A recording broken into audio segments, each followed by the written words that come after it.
Did you know that more than 8 million tons of plastic end up in our oceans every year? That's like dumping a garbage truck full of plastic into the ocean every minute. As we hear more about climate change and environmental issues, many of us feel the pressure to be perfect when it comes to sustainability. But here's the catch: perfect sustainability might be impossible. In this video, we'll explore why chasing an ideal of perfect sustainability can leave us feeling overwhelmed and guilty. Instead of perfection, we'll look at real-life strategies that are doable and effective. From understanding the hidden impacts of our choices to recognizing the power of community, we'll uncover how we can all contribute to a healthier planet. Get ready to challenge what you think you know about sustainable living. We'll dive into the myths of zero waste, the truth behind greenwashing, and how individual actions alone won't save the planet. By the end of this video, you'll see that every small step counts, and together, we can create a brighter future without the pressure of perfection. Chapter 1: The Myth of Perfection. Why chasing zero waste is impossible. Let's get real. Achieving zero waste sounds amazing, but in practice, it's close to impossible. The idea that we can live without producing any waste is a noble one, but it overlooks the hidden environmental costs of our everyday lives. For example, that reusable stainless steel water bottle you carry might need to be used over 500 times to offset its production emissions. That's a lot of water. The truth is, sustainability is a spectrum, not a destination. When we chase perfection, we're bound to burn out. Studies show that people who attempt to follow strict sustainability practices often feel overwhelmed and give up entirely. Instead of zero waste, aim for low waste. Make conscious decisions like reducing single-use plastic or composting at home. These small steps can make a big difference. Another thing to keep in mind is that not all green products are created equal. Buying something labeled as sustainable doesn't always mean it's better for the environment. Did you know that many compostable plastics need industrial composting facilities to break down? Most of us don't have access to that, so it ends up in the landfill. That's why it's important to research products and think critically about what's actually sustainable in your own life. Don't be hard on yourself if you don't hit perfection. The journey to sustainability is about progress, not perfection. Think about the 80-20th rule. Doing your best 80% of the time is much more realistic than aiming for 100% and feeling guilty when you fall short. It's better to have millions of people doing sustainability imperfectly than a handful doing it perfectly. Chapter 2: The Hidden Impact of Convenience. Small choices, big consequences. We all love convenience, right? Fast food, grocery deliveries, and online shopping have made our lives easier, but there's a hidden cost to that ease. Every time we opt for convenience, we might be adding to our environmental footprint without even realizing it. For example, food delivery services in the US produced 492 million pounds of plastic waste in 2019 alone. That's a staggering number for something we use for a few minutes. When we talk about sustainability, it's not just about what we do, but how often we choose the easy way out. Think about your daily habits. How many plastic utensils do you throw away after ordering takeout? How often do you grab a quick snack wrapped in plastic because it's there? These little things add up over time. One easy strategy is to pause and think before you act. Ask yourself, do I really need this, or am I choosing it for convenience? Carrying reusable utensils and bags might seem like small steps, but over time they can save hundreds of plastic items from ending up in landfills. Another tip is to embrace meal prepping. Preparing food at home in bulk saves time and cuts down on the need for takeout. You're not only reducing waste but also eating healthier. Plus, when you cook in batches, you can freeze extra meals, so you always have something ready to go when you're short on time. And let's not forget about transportation. Ride-sharing apps have been a lifesaver, but they come with a huge environmental footprint. Instead of hopping into an Uber, try walking or biking when possible. In cities, shared bike programs are growing. Studies show that switching one daily 30-minute car trip to cycling can reduce your carbon footprint by 0.5 tons per year. Chapter 3: Greenwashing Unmasked. Are your eco-friendly choices helping? It's hard to know what's truly sustainable these days with all the greenwashing out there. Companies love to slap the eco-friendly label on products to lure eco-conscious consumers, but it's not always what it seems. In fact, 98% of products labeled as green in a 2010 study were found to be guilty of some form of greenwashing, from vague claims to outright misinformation.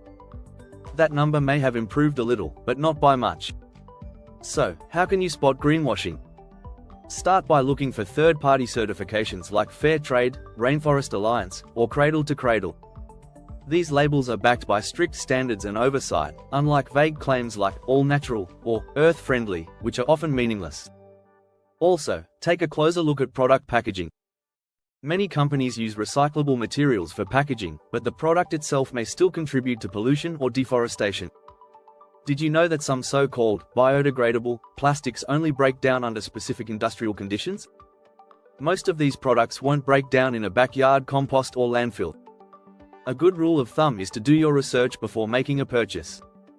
Websites like the Environmental Working Group or apps like Good On You can help you verify if a product is genuinely sustainable.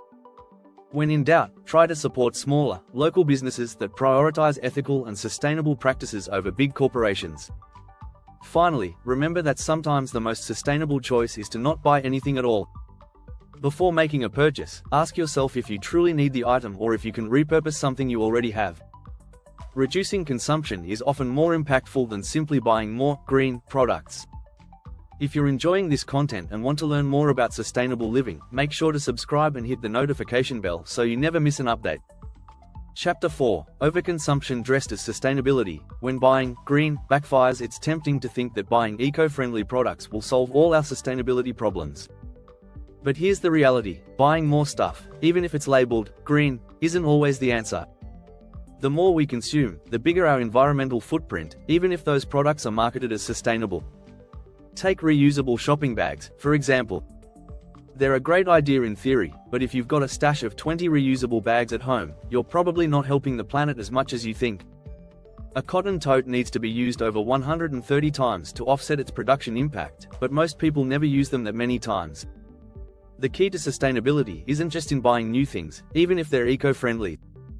It's about reducing consumption overall. Ask yourself, do I really need this? Before making any purchase. Can you repair or repurpose something you already own instead of buying something new? The fast fashion industry is another perfect example. Even though some brands market sustainable collections, the truth is, fast fashion relies on overconsumption. In fact, the average American throws away about 81 pounds of clothing per year. That's more than most people realize. One great strategy is to buy second-hand. Shopping at thrift stores or using platforms like Depop or Poshmark is not only more affordable, but it keeps clothes out of landfills. Plus, you can find unique items that aren't mass-produced.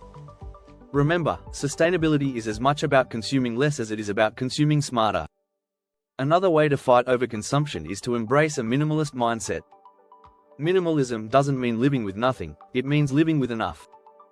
Think about the items in your home and whether they bring value to your life. If not, consider donating or repurposing them instead of letting them gather dust.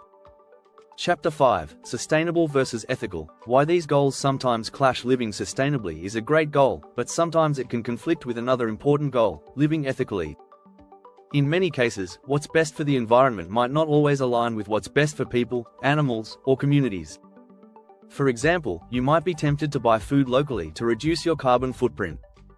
But what if those local products come from companies with questionable labor practices? This is where things get tricky. It's important to find a balance between sustainability and ethics, and that balance may look different for everyone.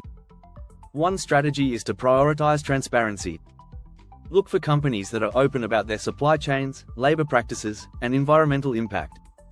Fair trade products are a good place to start because they ensure workers are paid fairly and work in safe conditions. Another thing to consider is how sustainable solutions affect different communities. Electric cars, for instance, are marketed as being better for the environment.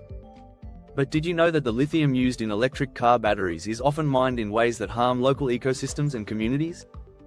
It's a trade-off, and it's important to weigh these factors before making decisions. Sometimes, the most sustainable choice isn't the most ethical, and vice versa. The key is to make informed decisions and understand that perfect alignment between sustainability and ethics may not always be possible. But being mindful and doing your best is still progress.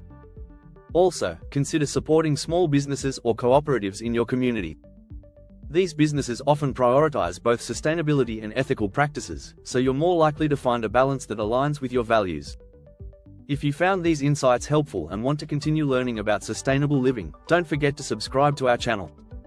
Join our community as we explore more ways to make a positive impact on our planet.